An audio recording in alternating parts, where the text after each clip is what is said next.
I don't know how I ended up on that, but anyways.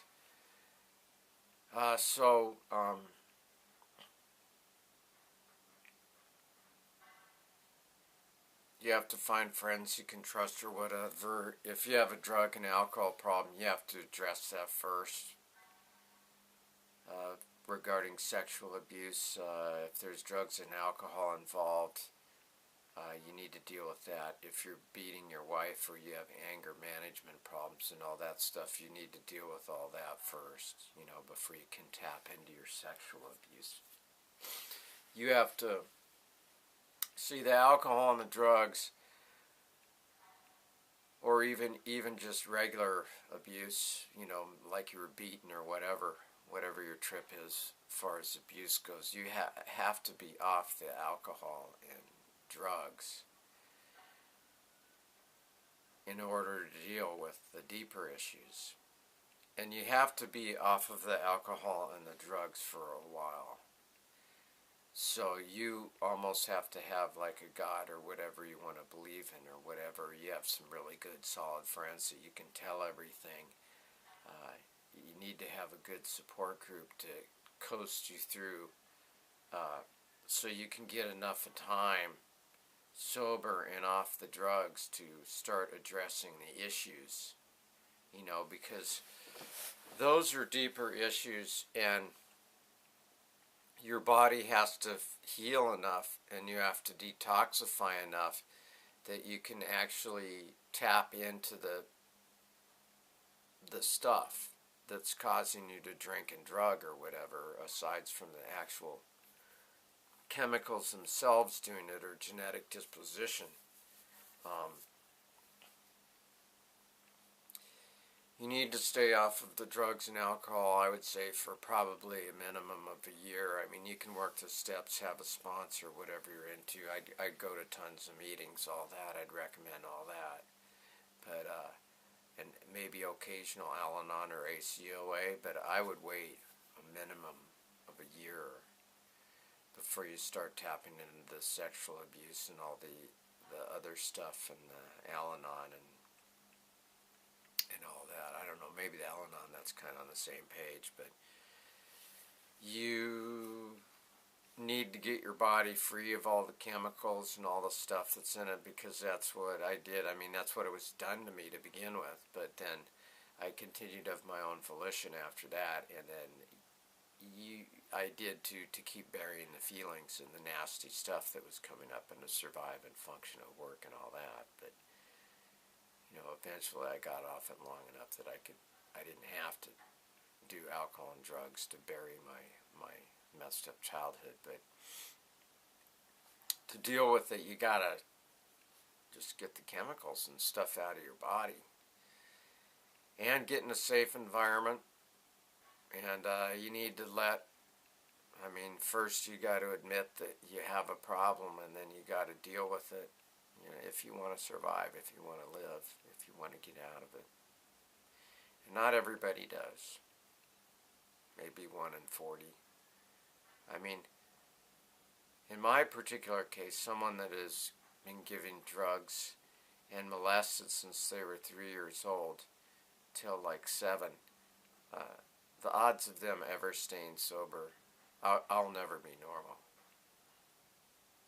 That'll never happen. I mean, there is no normal, but I will never. Yeah, after that scarring and stuff, you have to kind of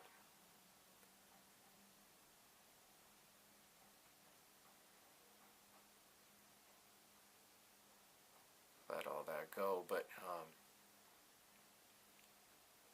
so yeah, and then so you need to get the drugs out of your system and all that stuff. Find another good support group, be at least sober a year probably before you start to deal with it and all that. That's my spin on it. And then you have to analyze the pattern, like going to psychology, psychiatrist, or whatever, and then eventually go to ACOA and deal with the patterns, like an Al-Anon or whatever. Honestly, look at the patterns that you're recreating in your life that were started in childhood, and there's so much deception in the world, I mean the U.S. or in the world, there's so much deception about how to look in the mirror at yourself. Because so many people are in denial. You know, and in my case, I was violated so much and so young. In my case, probably most people would commit suicide. And I tried.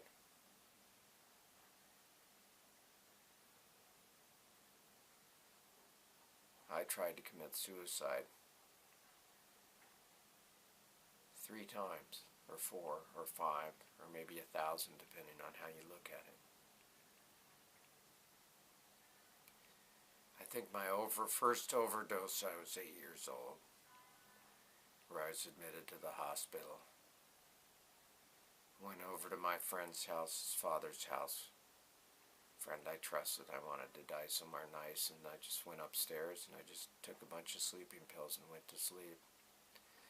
And then I remember his dad dragging me down the stairs, and boom, boom, boom, boom, my head was bouncing off the stairs, and he just threw me in the yard. And then he called my dad, like, you deal with this. So he called 911, and I went to the hospital, and they pumped my stomach and all that. But in the hospital, do you ever think they asked me if I was sexually molested or any of that stuff? Fuck no. They didn't want me dealing with my sexual abuse because my dad worked for them.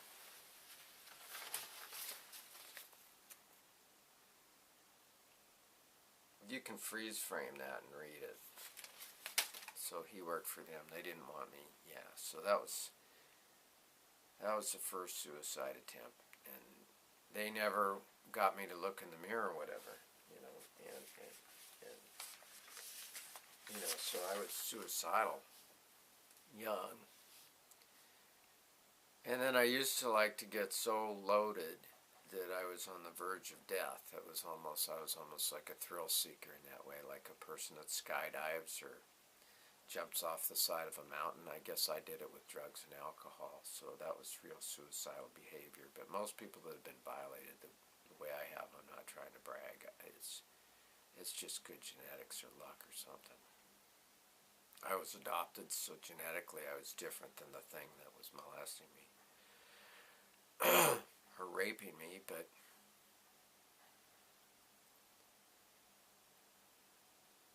so yeah, you need to dry up, get the stuff out of your system, whatever, and get good support group and all that, and look in the mirror. And like I was saying, you know, there's a lot of denial out there, so looking in the mirror it's tough. It's really tough. I disassociate, and all kinds of weird things happen and all that, like, yeah, I can't function or whatever. I become, disassociation is my main ego defense. And you got to read books and study. And that's got to be priority 1 if you want to live. If you don't want to commit suicide and you want to live. I mean, you might have raging hormones. Like, I don't know if it was because of the sexual abuse or it was genetics, but I'm the fucking horniest person I have ever met in my life. It's probably the sexual abuse, I don't know, but I was like masturbating at work, in the bathroom, stuff like that.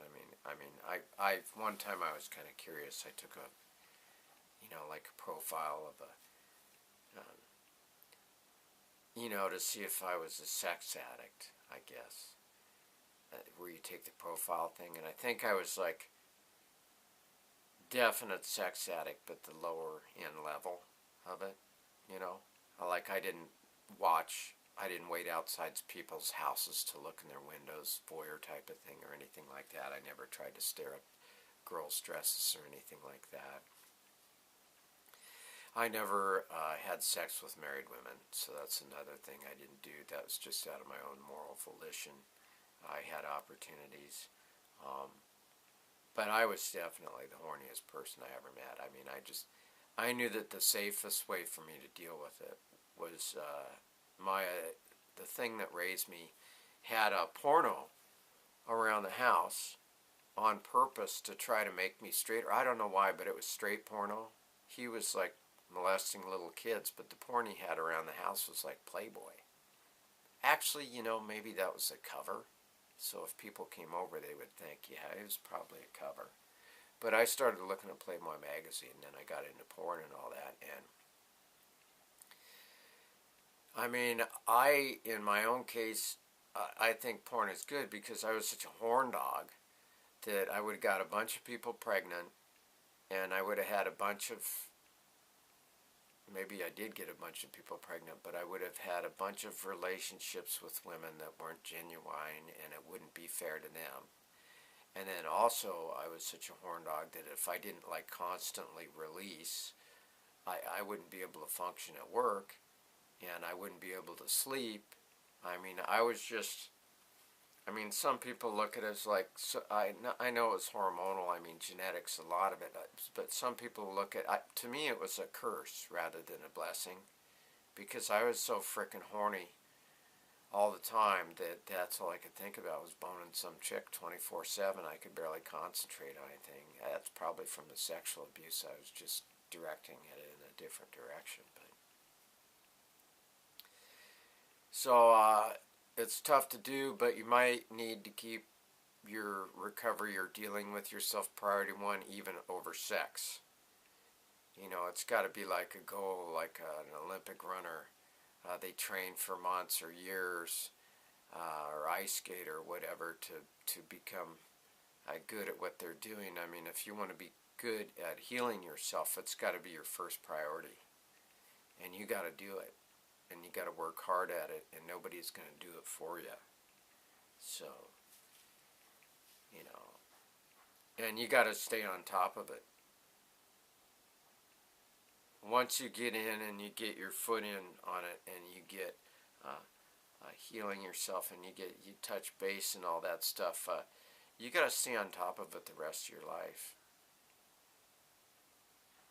It's a blessing and a curse again in that way. Recovery is, you discover a lot of things about yourself that a quote-unquote normal person, which there's no such thing. Look at our society, look at our world. There's no normal.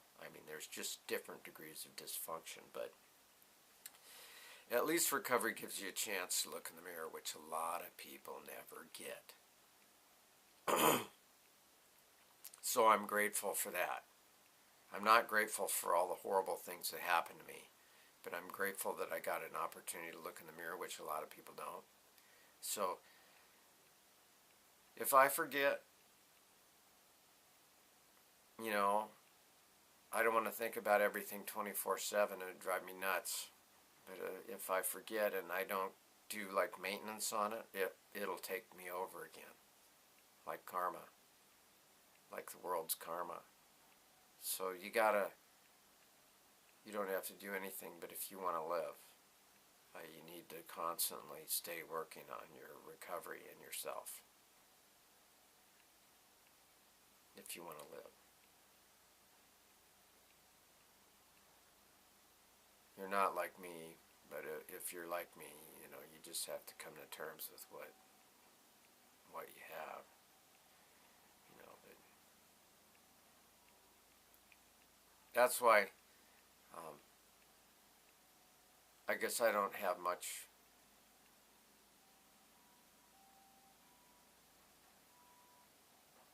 Well, I'll stop there.